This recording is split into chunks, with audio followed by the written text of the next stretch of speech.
Welcome back to The Daily Show. We've got a special guest today. It's Denise Van Outen. Welcome, Denise. Good to be here on The Daily Show. So what have you been doing in Koh Samui? Why have you arrived over here now? It's sort of a work and pleasure trip, really. Came over to do a couple of photo shoots for 2 British publications. Okay. So the first 3 days of my trip, I was just shooting on the beach and around the hotel at the W Resort. And then a friend of mine, a close friend of mine, was getting married, so came to a wedding and all my friends flew over from England for that. Brilliant. So I've kind of had a nice 10 days of just partying and a little bit of work, and also got my daughter with me. So how's motherhood as well? I mean, yeah, you've got little Betsy with you. I mean, how's that been going, being a mum now? I love it, but it's really hard work, and she's 2, so she's at an age where she's a little bit of a handful. And my husband's away in Los Angeles at the moment, so I'm here on my own with her, so trying to sort of cope with the toddler and trying to sunbathe. The two don't seem to mix, but I've kind of managed it. Now, the last time I saw you was in Chicago, playing Roxy Hart. Yeah. And how long ago was that now? That's... God, it was a long time ago. I did it in... Going back. I know, in London I did it in 2001. Okay. And then I did it in New York in 2002. Oh, so both sides of the Atlantic. Yeah. Oh, right. Fantastic. And what's it like working with Andrew Lloyd Webber?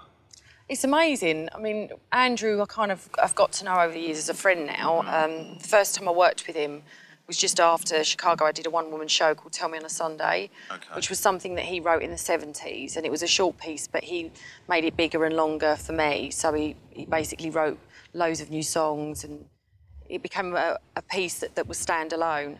And I did it for 10 months in the West End. And because I spent so much time with him, I got to know him really well, so I consider him a friend. Any more musicals in the pipeline? Yeah, I'm doing something next year.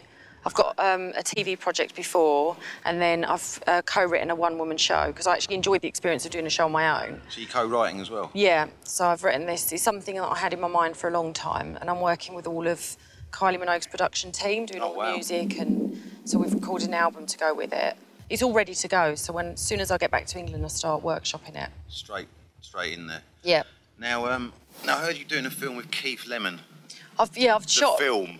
Yeah, it's just come out in the UK, actually. I missed the premiere because I was here. Okay. I only play a really small part in it. There's loads of people in it that are friends of Keith's. Yeah. So that's a really small part. But another film that I was working on previously to that is out early next year. I think it's going to be cinema release on Valentine's Day. Can you say the name of the film? Yeah, that's called Run for Your Wife. Run for Your Wife? Yeah, and it's... I normally run away from my wife. Yeah, well, this is exactly what the lead character, Danny Dyer's doing. Oh, Danny Dyer's in it? Yeah, he has 2 wives that he's running away from, and me being one of the wives, and the other wife is Sarah Harding from Girls Aloud. Oh, wow. So you've got some faces in there as well? Yeah. Yeah, I met Danny actually a few years ago at the Cartier Polo.